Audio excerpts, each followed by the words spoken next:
నష్టపోవద్దనే దీక్షా దక్షతలతోన శక్తిని కూడగట్టుకొని అభివృద్ధి సంక్షేమం మీద దృష్టి పెట్టి నూతన పంథాలో పనిచేస్తూ ఒకవైపు కేంద్ర ప్రభుత్వం సహకరించకపోయినా మరోవైపు ఇంటి దొంగలు అటు పక్కవారు కూడా రకరకాల కేసులు వేసి తెలంగాణ ప్రాజెక్టులను అడ్డుకోవడం కానీ ఇతరేతర ఆటంకాలు కల్పించిన ఉద్యోగుల విభజన కావచ్చు, హైకోర్టు విభజన కావచ్చు,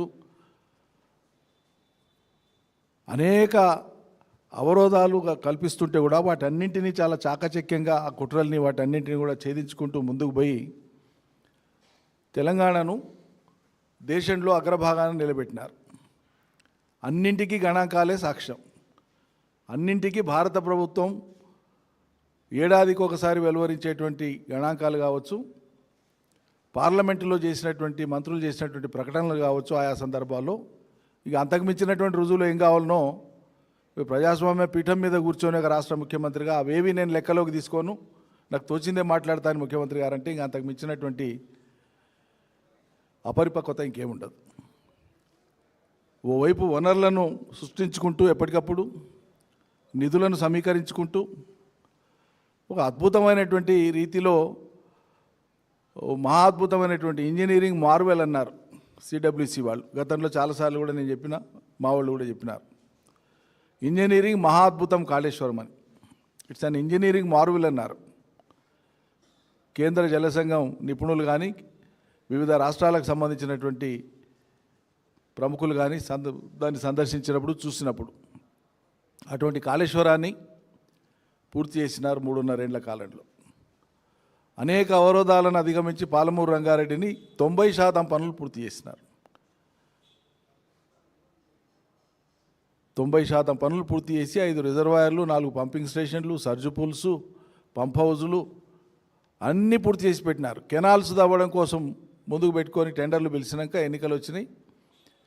వచ్చి 2 ఏళ్ళైంది మహాప్రభువులు ఒక అంగుళం మట్టి తీయలే, పిడికేడు మట్టి తీయలే, ఒక గడపార పోటేయలే. అక్కడ ఈ 2 ఏళ్ల కాలం నుంచి పాలమూరు రంగారెడ్డిని పూర్తి చేయడానికి ఏ ఆటంకాలు వచ్చినాయి 100 సార్లు మాట్లాడినాం. మేము ఇప్పటికీ ఒకనాడు జవాబు చెప్పరు. ఎందుకు పూర్తి చేస్తలేరు అంటే అప్పటికి పెండింగ్లో ఉండేటువంటి, రాష్ట్రం వచ్చేనాటికి పెండింగ్లో ఉండేటువంటి ప్రాజెక్టులను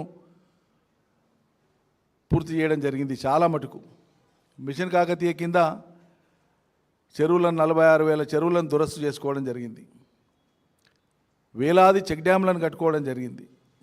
తెలంగాణలో జల సిరులను చూపించిండు కేసీఆర్. తెలంగాణలో వ్యవసాయాన్ని ఒక పండుగ చేసిండు కేసీఆర్. మళ్ళీ వ్యవసాయ రంగానికి ప్రత్యేకంగా ఏమేమి చేసింది అన్నీ మనకు తెలుసు. కరెంటు కావచ్చు ఉచితంగా, రైతు బీమా కావచ్చు, రైతు బంధు కావచ్చు, పంటల కొనుగోళ్లు కావచ్చు, ఇతరేతర సబ్సిడీలు కావచ్చు,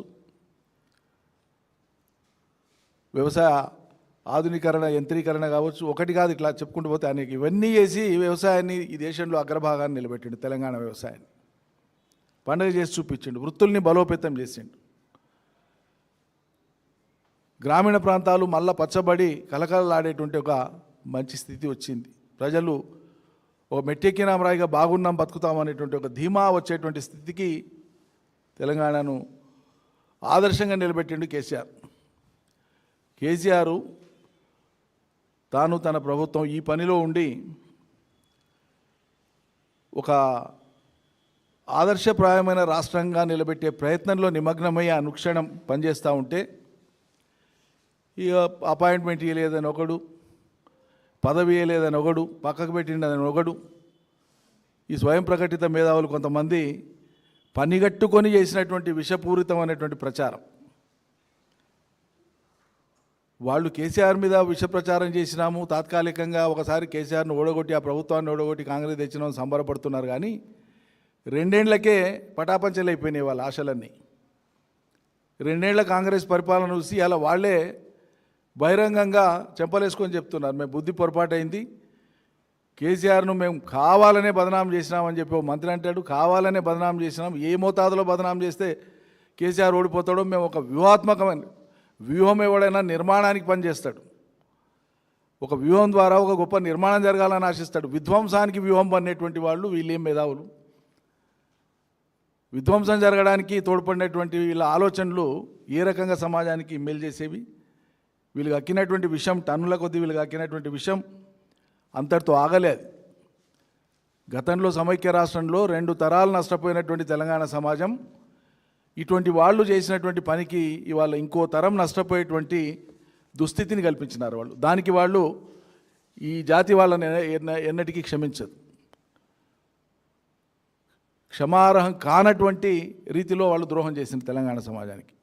ఒక మనిషి మీద కోపం ఉంటే మొత్తం వ్యవస్థ పాడు కావడానికి వీళ్ళు చేసినటువంటి చర్యలు అత్యంత దుర్మార్గం.